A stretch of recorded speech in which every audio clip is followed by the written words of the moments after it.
bagaimana ruh ketika setelah dicabut dari jasad.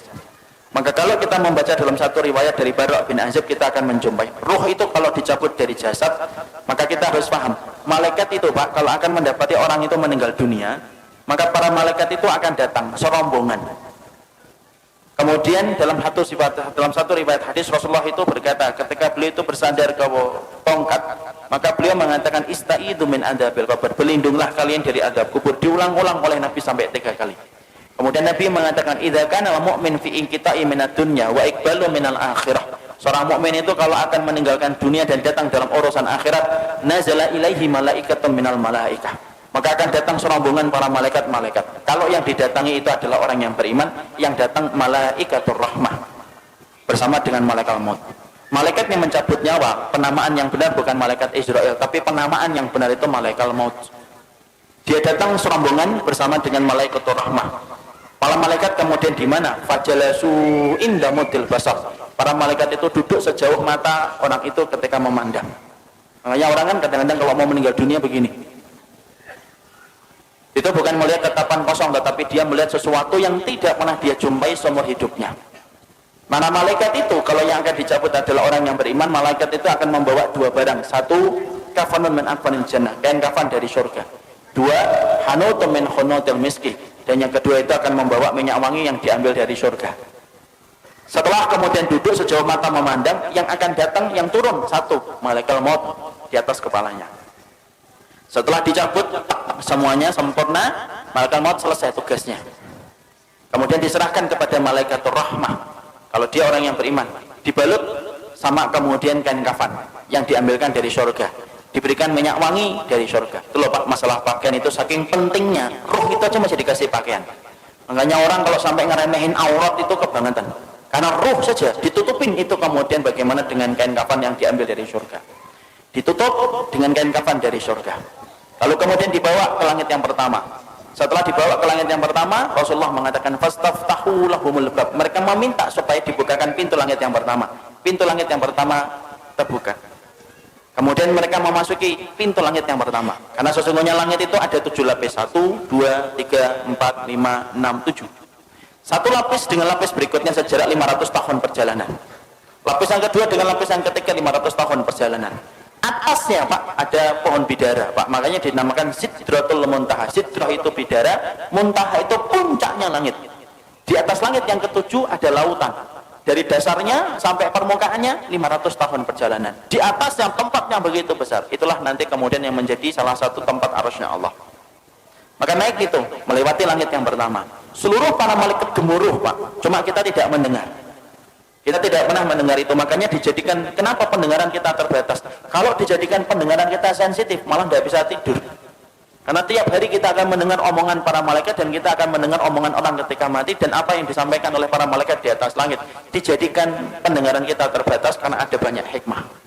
Melewati langit yang pertama bergumuruh para malaikat yang kemudian berkata, "Maniruh hadat tayyib." Ini pemilik ruh yang baik, ini miliknya siapa? Hadza fulan bin fulanan. Ini disebutkan namanya yang terbaik yang dia pernah miliki ketika di dunia. Seluruh malaikat menyambutnya. Naik ke langit yang kedua. Minta dibukakan pintu langit yang kedua, dibukakan. Terus sampai akhirnya menembus langit yang ketujuh. Ketika meminta untuk dibukakan pada langit yang ketujuh, maka Allah berfirman, sesungguhnya aku menciptakan dia dari tanah. Aiduhu ilal ardi. Kembalikan dia ke bumi, maka disitulah aku menciptakan, dan disitulah kemudian aku akan membangkitkan kedua kalinya. Akhirnya para malaikat kemudian membawa ruh itu, kemudian ketemu dengan jasadnya yang sedang dibawa oleh para pelayat ke area kuburan. Maka kemudian bertemulah kemudian jasad itu dengan ruh. Ya, jasad ini masih dipakai? Enggak. Ini sudah selesai. Jadi yang kita pakai ini jasad sementara saja. Ini kendaraan kita di dunia. Nanti ketika kita sudah mati, ketika dikumpulkan di padang mahsyar, dikumpulkan di surga, enggak pakai jasad ini. Jadi jangan khawatir yang tiba-tiba kemudian kok saya hidungnya gini. Tenang, sampai mati doang. Nanti kalau sudah mati diganti hidungnya sama Allah. Karena nanti kalau kita sudah mati, nanti kita akan dikumpulkan di surga. Fisik kita itu sudah beda dengan fisik di dunia. Makanya fisik kita nanti kalau masuk surga sebagaimana fisiknya Nabi Adam. Tingginya 60 hasta, sekitar 30-40 meter. Maka ketika jasad itu dibawa ke area kubur, sempat diketemukan dengan ruh sebentar. Tapi saat itu jasad sudah tidak ada faedahnya. Kemudian ketika sudah ketemu kembali di area kuburnya, dia sempat mendengar suara terompah terakhir pelayat ketika keluar dari kuburan. Setelah itu kemudian datang pertanyaan mungkar datang, kan menanyakan 3 perkara. Siapa Robnya, siapa nabinya, apa kitabnya, ataupun apa agama yang diutus kepadanya. Setelah dia mampu menjawab itu, maka yang mampu menjawabnya itu siapa? Apakah dirinya? Enggak. Tapi yang menjawabnya itu adalah dibantu sama Allah. Makanya Rasulullah membacakan ayat, "Yusabbitullahu alladziina aamanu bil qauli tsabit fil hayatid dunya wa fil akhirah." Allah teguhkan orang yang beriman perkataan mereka di dunia dan perkataan mereka di akhirat. Makanya mereka lah yang bisa mengatakan Robku adalah Allah, Muhammad adalah Rasulku, dan Al-Quran itu adalah kitab suciku, dan Islam adalah agamaku. Allah yang menggerakkan di atas langit. Setelah dia mampu menjawab pertanyaan yang pertama, maka Allah berfirman di atas arasnya, "Shadaqa abdi, hambaku ini jujur, benar dalam imannya sampai dia menjawab pertanyaan itu. Waftahu lahu baban ilal jannah." Maka bukakan pintu antara kuburnya dengan surga. Malaikat membukakan pintu, tidak ada batasan antara kehidupannya di kuburan dengan surga. Dia melihat surga itu, tapi bedanya cuma satu, dia belum bisa masuk ke surga itu. Kemudian Allah bukakan pintu surga itu. Kemudian datang kepadanya seseorang, kemudian dia bertanya, "Siapa anta? Man anta?" Kemudian dia menjawab, orang yang begitu rupawan itu berkata, "Ana amaluka sholih, saya adalah amalmu yang sholih. Ini sholatmu, ini puasamu, ini sedekahmu, ini ridhomu, ini takdirmu. Maka ini adalah keikhlasanmu, ini infakmu. Maka saya akan menemani kamu sampai nanti hari kiamat." Saking senangnya, ruh itu kemudian berteriak, teriakannya apa? "Ya Rabb, aqimis sa'ah hatta arji ila ahli." Ya Rabbku, tegakkanlah hari kiamat supaya aku ketemu cepat dengan keluargaku. Masya Allah. Jadi memori tentang keluarga itu tidak pernah hilang. Sampai orang ketika di kuburan pertama kali, tidak ada yang dia lupakan kecuali adalah masalah dia bersama keluarga. Nah, disitulah kita paham. Kemudian pertanyaan kita, ruh itu ditempatkan di mana, Ustaz? Ruh itu ditempatkan oleh Allah berdasarkan perkataan yang disampaikan oleh Imam Ibnu Qayyim itu macam-macam. Ada ruh yang ditempatkan di dalam kubur mendapatkan kenikmatan. Ada ruh yang ditempatkan yaitu di tempat-tempat yang berbeda. Ada ruh antara langit dan bumi. Ruhnya siapa? Orang yang punya hutang ketika dia tidak membayarkan hutang itu sampai dia meninggal dunia. Ada ruh yang kemudian ditempatkan di tanur. Tanur itu tempat kayak periuk, masuknya kecil, keluarnya besar. Dalamnya itu ke bawahnya besar. Untuk siapa tanur itu? Tempat bagi ruh mereka yang dulunya ketika di dunia berzina dan tidak bertobat sampai mati, dibakar oleh Allah selamanya sampai nanti hari kiamat itu datang. Dan mereka berusaha keluar tetapi tidak bisa keluar. Imam Ibnu Qayyim menjelaskan itu tempat bagi para pezina yang tidak bertobat sampai dia mati. Ada kemudian ruh yang ditempatkan di sungai darah. Setiap waktu kemudian dia melipir ke pinggir, kemudian dilempari batu, kemudian dia melipir lagi dilempari batu. Siapa itu? Pemakan riba yang tidak meninggalkan ribanya. Disitulah kita mendapati ruh itu akan ditempatkan oleh Allah berdasarkan amal-amal yang mereka lakukan. Ada nggak ruh bergantayangan? Nggak ada bergantayangan. Kayak kurang kerjaan aja bergentayangan. Karena sesungguhnya ruh itu miliknya Allah dan Allah yang menggenggamnya. Nah ini ada rumah habis mati bunuh diri, malamnya kelihatan orangnya nangis-nangis, Ustaz, itu setan. Ruh itu tidak mungkin balik, Pak. Kenapa ruh tidak mungkin balik? Karena ruh itu tempatnya di alam barzah. Dan barzah itu kenapa disebut dengan barzah? Tembok tebal yang tidak bisa ditembus itu namanya barzah. Dan kalau ruh itu masih bisa seliweran dalam kehidupan dunia, penamaan barzah itu batal demi hukum. Karena kemudian masih bisa ditembus, makanya tidak bisa balik. Ada tembok tebal, sebagaimana Allah sampaikan dalam surat Al-Mu'minun ayat yang ke-100, tidak bisa balik. Apalagi sampai kemudian balik, ngeliatin anaknya, rumahnya. Ya kalau rumahnya nggak dijual, kalau rumahnya dijual kan jadinya sedih. Loh, kok sudah ganti orang ya? Karena nggak ada yang bisa balik, Pak. Makanya ruh itu semuanya ditempatkan oleh Allah berdasarkan amalan-amalan mereka, dan tidak ada ruh yang bergentayangan. Makanya kemudian kalau kita dapatin ada tempat-tempat, ada orang mati bunuh diri kok kelihatan ada hantunya, itu bukan ruh, tapi itu setan yang mencari celah dan kesempatan supaya dia itu ditakutin. Kenapa setan itu senang untuk menakuti manusia? Karena setan tahu syirik itu mulainya pertama kali ketika takut. Orang kalau sudah takut maka cenderung gampang untuk melakukan syirik. Kalau sudah syirik nyebar kemenyan. Kalau sudah syirik dia akan kemudian korban di situ, di tempat yang dia takutin. Kalau sudah takut, dia akan lewat sambil mengatakan, "Lok nuwun Mbah, ngapunten, lewat Mbah, lewat." Itu kemudian mulainya dari ketakutan. Makanya kemudian tidak ada ruh yang bergentayangan, itu tidak ada. Yang ada itu apa? Setan. Karena setan itu bisa berubah wujud apa saja. Anjing hitam, perwujudan dari jin. Ular hitam, perwujudan dari jin. Kemudian setan bisa berubah manusia, bisa. Makanya kita dapati ketika Nabi mau dibunuh, siapa yang memberikan saran mengumpulkan 10 pemuda untuk membunuh Nabi Muhammad? Itu setan dalam bentuk manusia. Karena setan itu bisa berubah apa saja, Pak. Dan dia bisa menjadi hantu untuk menakuti manusia. Tetapi roh itu tidak bisa bergentayangan. Roh itu berada pada alam barzah. Dan disebut alam barzah itu karena tidak bisa ditembus dengan apapun. Ya, nggak bisa ditembus apapun. Makanya kalau kita berbicara masalah hantu, hantu itu kan Masya Allah, hantu itu kan beda-beda kan di setiap negara dan setiap wilayah. Kalau di Amerika, hantu itu apa? Hantu itu keren, pakai jas, kemudian giginya runcing, sukanya gigit leher, enak itu. Itulah yang disebut dengan Dracula. Itu hantu Amerika. Kalau Cina beda lagi, hantunya lompat-lompat gitu. Kalau kemudian ada warna kuning berhenti dia, itu hantu Cina. Kalau Indonesia itu yang paling ini, Indonesia apa? Ngesot gitu ya. Itu Indonesia. Misalnya ini produk karena penjajahan Belanda. Sampai bayangin hantu itu nyata longsong itu. Yang paling keren itu ya Amerika, pakai jas, giginya runcing, takut sama matahari.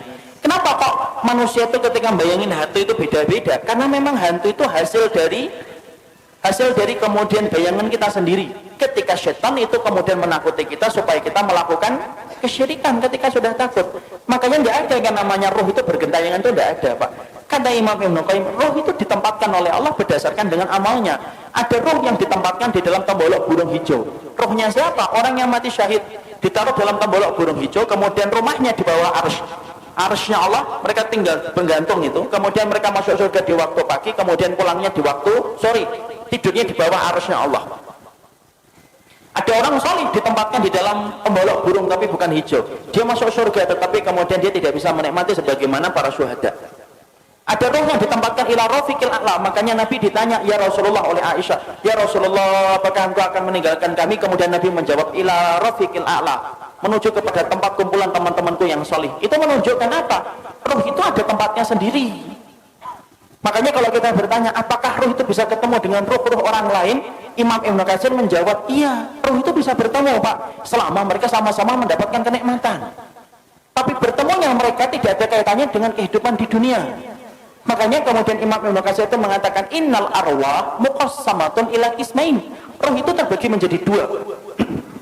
Ada roh yang mendapatkan kenikmatan, ada roh yang mendapatkan azab. Roh yang mendapatkan kenikmatan, mereka kumpul. Sebagaimana Nabi mengatakan ila rafiqil a'la. Beliau ingin ketemu dengan rohnya Nabi Musa, rohnya Nabi Ibrahim, rohnya Nabi Nuh, rohnya Nabi Adam. Itu yang dipilih oleh Nabi ketika beliau sebelum meninggalnya dan wafatnya. Beliau mengatakan apa? Ila rafiqil a'la. Makanya Nabi detik-detik ketika sebelum meninggal, beliau melihat ke langit, kemudian beliau mengatakan ila rafiqil a'la, tangan beliau jatuh, kemudian kepala beliau bergeser. Akhirnya beliau meninggal dunia. Berarti roh itu kumpul enggak dengan roh yang lainnya? Roh itu kumpul dengan yang lainnya selama mereka sama-sama beriman. Kecuali roh yang mendapatkan adab. Innal arwah mu'adzabah la tatakian. Sesungguhnya kalau roh yang mendapatkan adab mereka tidak ketemu. Tapi roh yang kemudian mendapatkan kenikmatan mereka saling ketemu. Mereka saling ketemu dan mereka saling bertanya. Makanya Imam Ibnu Katsir sampai berkata, roh itu kalau kemudian ada yang meninggal, kemudian roh ini orang yang beriman ketemu dengan saudara-saudara mereka yang sebelumnya sudah meninggal, mereka saling bertanya, gimana kabar keluargaku, apa yang terjadi, itu anakku sudah punya anak ataukah belum. Dia akan nanya kepada roh yang baru balik ketika sama-sama mendapatkan kenikmatan. Jadi contoh paling kasusnya, Pak, ini saya kaji cukup panjang bersama dengan riwayat-riwayat yang saya peroleh dari dalam riwayatnya Imam Qurtubi.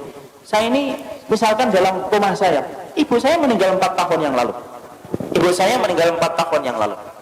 Kemudian ada itu keponakan beliau itu meninggal 2 bulan yang lalu.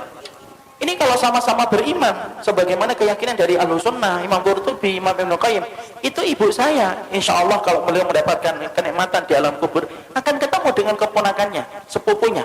Dan ketika mereka ketemu, mereka saling bertanya, gimana kabarnya Fulan? Gimana kabarnya Fulan?